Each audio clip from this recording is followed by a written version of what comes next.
Baik, perkenalkan nama saya Mufida Muklisah dengan NIM 6704223022. Saya dari kelas 4604 Digital Marketing. Adapun saya membuat video ini untuk penugasan mata kuliah manajemen produk.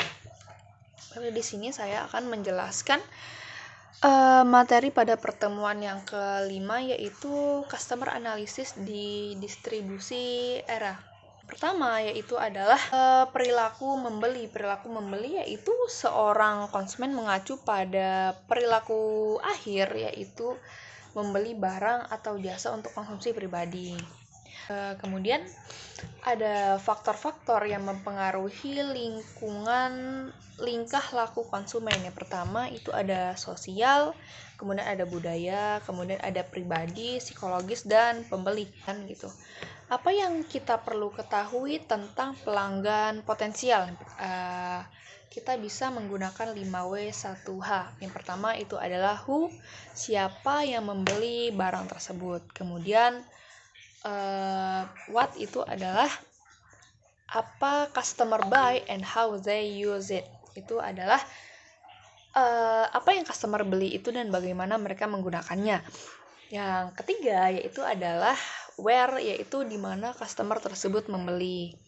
Yang keempat itu kemudian lanjut kepada teknik mengetahui harapan pelanggan, yaitu ada beberapa cara. Yang pertama survei pelanggan, yang kedua itu bisa menggunakan analisis data, yang ketiga itu bisa menggunakan focus group, kemudian yang keempat analisis media marketing channel, dan yang terakhir itu adalah menjalin hubungan dengan pelanggan. Temuan yang keenam yaitu tentang potensi pasar dan penjualan di area teknologi sekarang. Yang pertama itu adalah pasar potensial dan peramalan penjualan. Definisi kalau forecasting itu adalah jumlah total penjualan yang diharapkan dapat dicapai dalam berbagai kondisi pada waktu ataupun periode yang ditetapkan.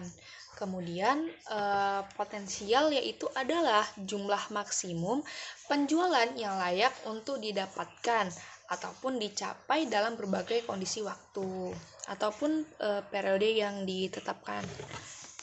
Kemudian lanjut kepada hal pokok yang biasa digunakan untuk menilai suatu potensi pasar tersebut.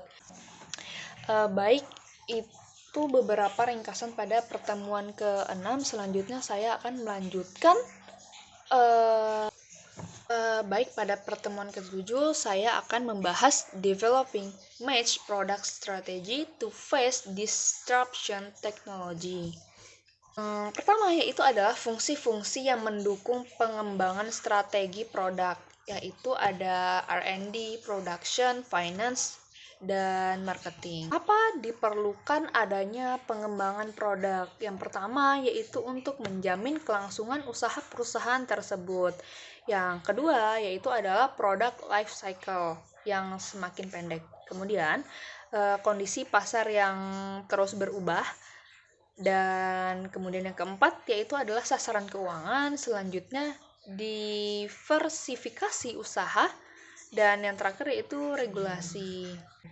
Adapun aspek internal perusahaan seperti iklim tekanan yang tinggi, frustasi karena politik konflik, ataupun resisten to change, itu termasuk dalam perubahan-perubahan dari segi aspek internal perusahaan. Saya akan membahas pada pertemuan terakhir yaitu New Product Development for Disruption Era. Yaitu pertama adalah kajian konsep, yaitu produk baru perusahaan menghadapi rentang usia yang terbatas dan harus digantikan oleh produk yang lebih baru. Kemudian tetapi produk yang baru bisa saja gagal ataupun risiko inovasi sama besarnya dengan imbalannya. Kemudian ada ide produk baru. Perusahaan menemukan dan mengembangkan produk baru dalam berbagai sumber. Adapun sumbernya yaitu sumber internal maupun eksternal. Ada beberapa proses pengembangan produk baru untuk pendekatan tersebut bisa berhasil. Yang pertama yaitu pengembangan produk baru melibatkan lebih dari sekedar proses melalui sekelompok tahap. Yang kedua, perusahaan harus mengambil pendekatan sistematis.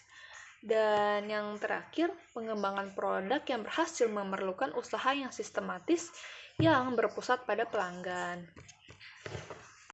Ada beberapa masalah tambahan produk kepada tanggung jawab sosial. Masalah pertama yaitu adalah tanggung jawab sosial itu sendiri. Yang kedua, tanggung jawab ini meliputi kebijakan publik dan peraturan yang melibatkan kepada tindakan atau meraih atau membuat produk, perlindungan hak paten, kualitas dan keamanan produk, dan jaminan produk. Kemudian masalah tambahan produk, tantangan internasional. Masalah kedua yaitu melibatkan tantangan khusus yang dihadapi pemasar produk dan jasa internasional. Pemasar internasional harus memutuskan berapa banyak biaya yang diperlukan untuk menstandarkan atau menyesuaikan penawaran mereka bagi pasar dunia. Kapan customer tersebut membeli produknya? Dan kemudian itu why, kenapa customer lebih memilih untuk membeli produk tersebut. Dan yang terakhir itu adalah how, bagaimana customer itu memilih produk tersebut. Kemudian kita lanjut kepada metode dalam menilai pasar potensial dan potensi penjualan tersebut. Analisis penjualan itu berdasarkan ada beberapa poin yang saya akan jelaskan. Yang pertama yaitu tentukan calon pembeli atau pengguna produk potensial tersebut.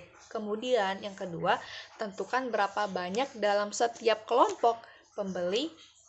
Ditentukan itu berdasarkan langkah dalam menentukan pelanggan potensial.